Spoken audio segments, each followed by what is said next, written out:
የቀይ ባህር ማዕበል ከምንጊዜውም በላይ በጂኦፖለቲካዊ ውጥረትና የኃይል ሽኩቻ እየተናወጠ ይገኛል።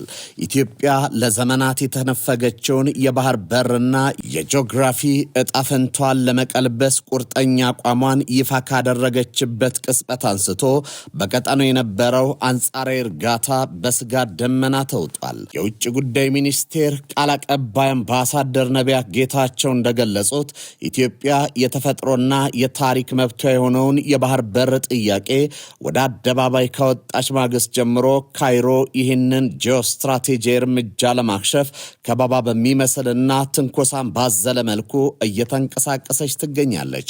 በታላቁ የኢትዮጵያ ህዳሴ ግድብ ምክንያት ለዓመታት የዘለቀ ቂም ያረገዘችው ግብጽ የኢትዮጵያን የባህር ላይ ህልም ለማጨለም የኤርትራ መሬትና የፖለቲካ ፍላጎት እንደ ምቹ አጋጣሚ እየተጠቀመችበት ነው።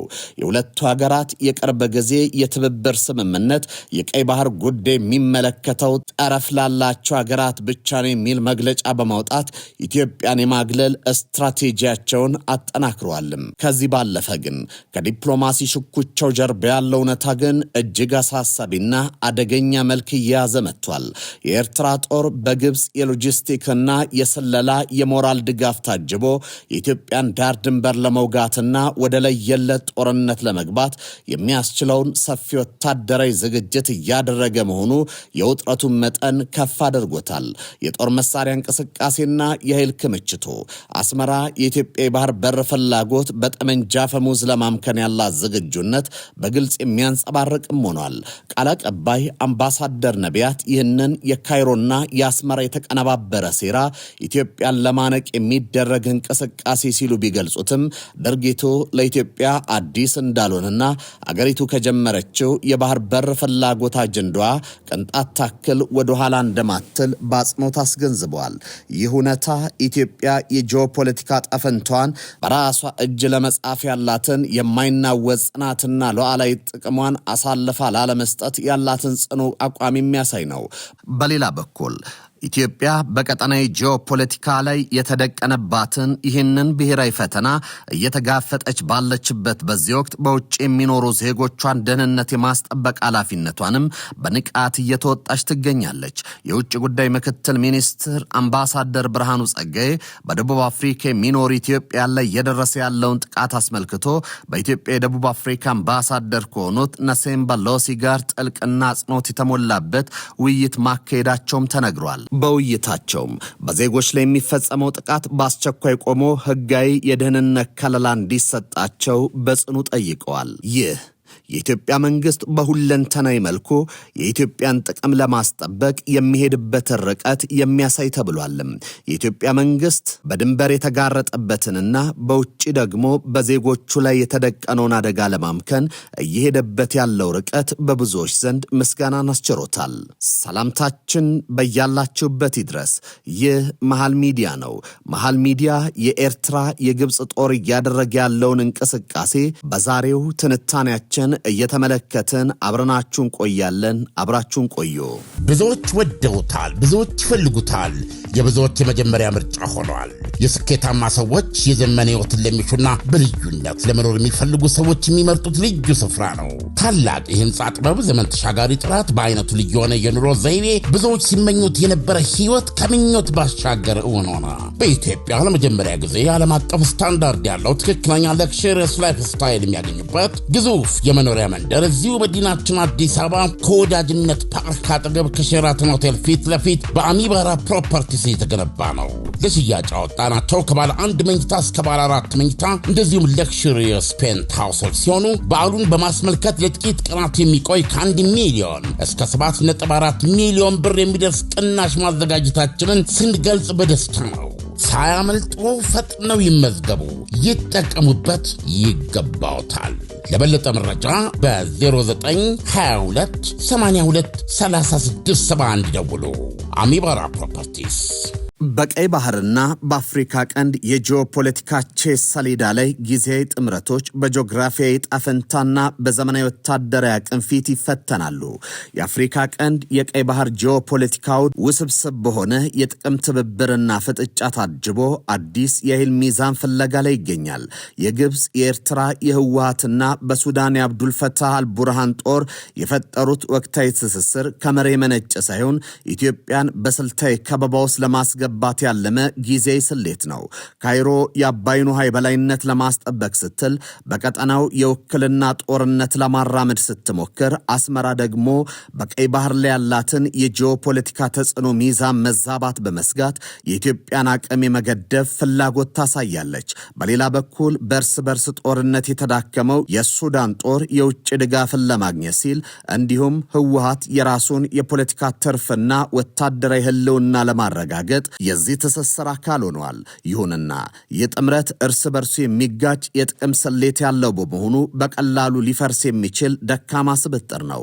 በተቃራኒው ይህንን ተደራራቢ የቀጠናውን የጸጥታ ስጋት ለመመከት የኢትዮጵያ ወታደራዊ አቅም በተጨባጭ ጂኦግራፊያዊ ጸጋዋ፣ በዘመናዊ የቴክኖሎጂ ትጥቅና በጥልቅ የመከላከያ ዶክትሪኗ ላይ የተገነባ ጽኑ መሰረት አለው። በፖለቲካ ሪያሊዝምና የጂኦግራፊ ዕጣ ፈንታ ጂኦግራፊካል ዲተርሚኒዝም እይታ ሲመዘን የኢትዮጵያ ተራራማ መልክዓ ምድር በራሱ የማትበገር የተፈጥሮ ምሽግ ከመሆኑ ባሻገር ያላት ጥልቅ ስትራቴጂያዊ ስፋት የጠላትን ኃይል አዳክሞ የመደምሰስ ሰፊ ድልን ይሰጣታል። ከዚህ በላይ የኢትዮጵያ መከላከያ ሰራዊት ከባህላዊ ጦርነት አስተምህሮ ወጥቶ ወደ ዘመናዊ መረጃ መር ወታደራዊ አቅም ተሸጋግሯል። ይህ የማይታየው ጦርነት አውድ የጠላትን የራዳርና የመገናኛ መጎዶች ለማወክ የሚያስችል የኤሌክትሮኒክስ አውደ ውጊያ የበላይነትን ያቀፈ ነው። ከዚህ ጎን ለጎን እንደ ባይራክተር አካንቺ ያሉ ዘመናዊ ከባድ ሰው አልባ አውሮፕላኖች ማሰማራቷ ጦርነቱ ከመሬት ወደ አየር በማሸጋገር የጠላትን እንቅስቃሴ ገና በጅምሩ በትክክለኛነት ለማክሸፍ የሚያስችል አቅም ፈጥሯል። በመሆኑም የኢትዮጵያ የመከላከያ ስትራቴጂ ስሜታዊነትን ያራቀና በተጨባጭ ጂኦፖለቲካዊ ስሌት የተመሰረተ በመሆኑ የቀጠናውን ፍጥጫ ለመመከት ብቻ ሳይሆን የኃይል ሚዛኑን በዘላቂነት ለማስጠበቅ የሚያስችል አስተማማኝ የማስገደድና የመከላከል ግርማ አለው። የአፍሪካ ቀንድና የቀይ ባህር ቀጠና ጂኦፖለቲካዊ አውድ ውስብስብ በሆነ የጥቅም ሽኩቻው ሲያልፍ የሱዳን የእርስ በርስ ጦርነት የቀጠናውን ሰላም የሚያናጋ ስትራቴጂያዊ ስጋት ሆኖ ቀጥሏል። በዚህ አውድ ውስጥ ግብፅና ኤርትራ የሱዳንን ቀውስ እንደ ምቹ አጋጣሚ በመጠቀም ግጭቱ ወደ ኢትዮጵያ ጠረፎች እንዲሻገርና አገሪቱን በምዕራባዊ ግንባር የትርምስ ቀጠና ውስጥ እንድትሆን ሆን ብለው እየሰሩ ይገኛሉ። የካይሮ የረዥም ጊዜ የሃይድሮፖለቲካ የበላይነት ፍላጎትና የአስመራ የቀጠናው ሚዛን መዛባት ፍርሃት የሱዳንን ምስቅልቅል ወደ ውክልና ጦርነት በመቀየር የኢትዮጵያን ብሔራዊ አቅምና ትኩረት ለመበታተን የተቃኘ ይመስላል።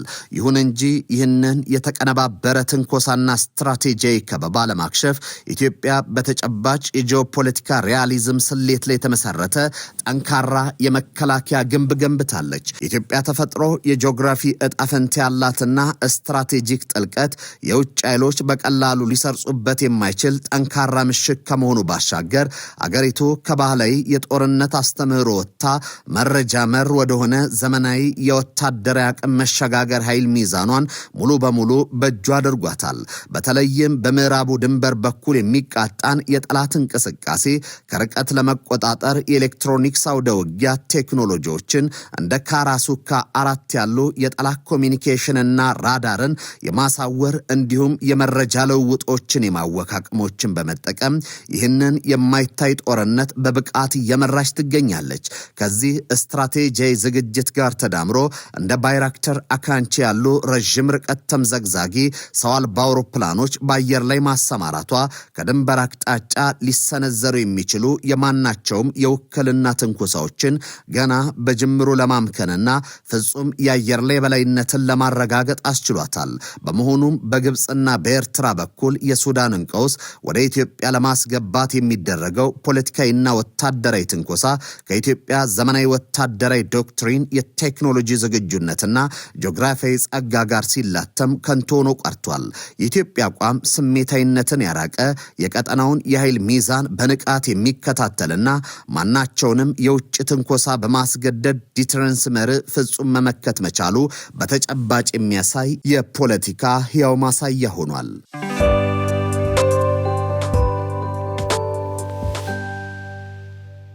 በአፍሪካ ቀንድ ያለውን የጂኦፖለቲካዊ ውቅርና የወታደራዊ ኃይል ሚዛን ስንመረምር በኢትዮጵያና በኤርትራ የጦር አቅም መካከል እጅግ የሰፋ ልዩነት አለ። ይህ ሁኔታ በማያሻማ ሁኔታ የሚያሳየው ማናቸውም አይነት ወታደራዊ ግጭት ወይም ጦርነት ለኤርትራ ፈጽሞ አዋጭ እንደማይሆን ነው። የሁለቱ ሀገራት ወታደራዊ አቅም በሚዛን ላይ ስናስቀምጠው የሰው ኃይል ክምችትን፣ የኢኮኖሚ አቅምንና የቴክኖሎጂ ብልጫን እንዲሁም የጂኦግራፊ ስፋትን ታሳቢ ማድረግ ግድ ይላል። የሰው ኃይልንና የህዝብ ብዛትን ስናነጻጽር የኢትዮጵያ ከ120 ሚሊዮን በላይ ህዝብ ያላት ግዙፍ ሀገር ስትሆን የኤርትራ ህዝብ ብዛት ደግሞ ከ6 ሚሊዮን አይበልጥም። ይህ ግዙፍ የህዝብ ቁጥር ልዩነት ኢትዮጵያ በማናቸውም ጊዜ በቀላሉ ከፍተኛ ቁጥር ያለውን ሰራዊት የመመልመል የማሰልጠንና በጦርነት ጊዜ የሚደርስን የሰው ኃይል ብክነት የመተካት ተፈጥሯዊ አቅም እንዲኖራት ያደርጋል። በሌላ በኩል ኤርትራ ሙሉ አቅሟን አማጣ ብትጠቀም እንኳ ከኢትዮጵያ የሰው ልጅ ክምችት ጋር ተመጣጣኝ የሆነ ሰራዊት በዘላቂነት ማሰለፍ አትችልም። ጦርነት ረዥም ጊዜ በሚወስድበት ወቅት የሰው ኃይልን የማያቋርጥ ፍሰት ማረጋገጥ መቻል ለድል ወሳኝ ምክንያት ነው። ከወታደራዊ ቴክኖሎጂና ከዘመናዊ የጦር መሳሪያ አጠቃቀም አኳያ ኢትዮጵያ ከፍተኛ የስትራቴጂክ ብልጫ አላት። በተለይ በቅርብ ዓመታት ኢትዮጵያ የገነባቸው የአየር ኃይል፣ የድሮን ቴክኖሎጂ አቅም እንዲሁም የኤሌክትሮኒክስ ጦርነት ኤሌክትሮኒክ ዋርፌር ስርዓቱን የጦርነት መልክ በከፍተኛ ሁኔታ የሚቀይር ነው። ዘመናዊ ጦርነት በመረጃ የበላይነትና በርቀት በሚመሩ ትክክለኛ መሳሪያዎች ላይ የተመሰረተ በመሆኑ ኢትዮጵያ ያላትን የአየር ኃይል የበላይነት የኤርትራን መከላከያ መስመሮች፣ የኮማንድ ፖስቶችና የሎጂስቲክስ ማዕከላት በአጭር ጊዜ ውስጥ የማዳከም አቅም ይሰጣታል። ኤርትራ ያላት ወታደራዊ መዋቅር በአብዛኛው በባህላዊ ጦርነት ስልትና ባረጁ ትጥቆች ላይ የተመሰረተ በመሆኑ የጠንካራ ዘመናዊ ጥቃትን መቋቋም እጅግ ይከብዳታል። የኢኮኖሚ አቅምና የሎጂስቲክስ ቀጣይነት ሌላው ጦርነት ለኤርትራ የማያዋጣበት ቁልፍ ምክንያት ነው። ጦርነት ከፍተኛ የሆነ ገንዘብ፣ የነዳጅ፣ የስንቅና የትጥቅ አቅርቦትን የሚጠይቅ ውድ እንቅስቃሴ ነው። የኢትዮጵያ ኢኮኖሚ ከኤርትራ ጋር ሲነጻጸር ሰፊ መሰረት ያለው በመሆኑ ጦርነት በገንዘብ ሆነ በሎጂስቲክስ የመደገፍ የተሻለ አቅም አላት። በተቃራኒው የኤርትራ ኢኮኖሚ ውስን በመሆኑ ጦርነት የሚያመጣውን ጫና ለረጅም ጊዜ መሸከም አይችልም። በጦርነት ወቅት የሎጂስቲክስ መስመሮች ከተቆረጡ የኤርትራ ሰራዊት ውጊያውን የማስቀጠል አቅሙ በቶሎ ይሟጠጣል። በመጨረሻም ከጂኦግራፊያዊ ስፋት አንጻር ሲታይ ኢትዮጵያ ሰፊ የቆዳ ስፋት ያላት በመሆኑ ጥቃቶች ቢሰነዘሩባት እንኳን አፈግፍጋ ኃይሏን በማሰባሰብ መልሰ የማጥቃትና ጦርነቱን የመዋት ትልቅ አቅም አላት። ኤርትራ ግን ጠባብ የባህር ጠረፍ አካባቢና ውስን የቆዳ ስፋት ያላት በመሆኑ ማናቸውም የተጠናከረ ጥቃት በቀጥታ ወደ ሀገሪቱ ወሳኝ የፖለቲካና የኢኮኖሚ ማዕከላት ዘልቆ የመግባት እድሉ ሰፊ ነው። በመሆኑም በሰው ኃይል፣ በዘመናዊ የጦር ቴክኖሎጂ፣ በኢኮኖሚና በስትራቴጂያዊ ጥልቀት እጅግ የላቀ ብልጫ ካለው የኢትዮጵያ ጦር ጋር ግጭት ውስጥ መግባት ለኤርትራ የህልውና አደጋን የሚያስከትል እንጂ በምንም አይነት ስሌት ወታደራዊም ሆነ ፖለቲካዊ ትርፍን የሚያስገኝ አይደለም። ብዙዎች ወደውታል፣ ብዙዎች ይፈልጉታል፣ የብዙዎች የመጀመሪያ ምርጫ ሆኗል። የስኬታማ ሰዎች የዘመን ህይወትን ለሚሹና በልዩነት ለመኖር የሚፈልጉ ሰዎች የሚመርጡት ልዩ ስፍራ ነው። ታላቅ የህንፃ ጥበብ፣ ዘመን ተሻጋሪ ጥራት፣ በአይነቱ ልዩ የሆነ የኑሮ ዘይቤ፣ ብዙዎች ሲመኙት የነበረ ህይወት ከምኞት ባሻገር እውን ሆነ። በኢትዮጵያ ለመጀመሪያ ጊዜ ዓለም አቀፍ ስታንዳርድ ያለው ትክክለኛ ለክሽሪየስ ላይፍ ስታይል የሚያገኙበት ግዙፍ የመኖሪያ መንደር እዚሁ መዲናችን አዲስ አበባ ከወዳጅነት ፓርክ አጠገብ ከሼራተን ሆቴል ፊት ለፊት በአሚባራ ፕሮፐርቲስ የተገነባ ነው። ለሽያጭ አወጣናቸው ከባለ 1 መኝታ እስከ ባለ 4 መኝታ እንደዚሁም ለክሽሪየስ ፔንት ሃውሶች ሲሆኑ በዓሉን በማስመልከት ለጥቂት ቀናት የሚቆይ ከ1 ሚሊዮን እስከ 7.4 ሚሊዮን ብር የሚደርስ ቅናሽ ማዘጋጀታችንን ስንገልጽ በደስታ ነው። ሳያመልጡ ፈጥነው ይመዝገቡ፣ ይጠቀሙበት፣ ይገባውታል። ለበለጠ መረጃ በ0922 82 3671 ደውሉ። አሚባራ ፕሮፐርቲስ።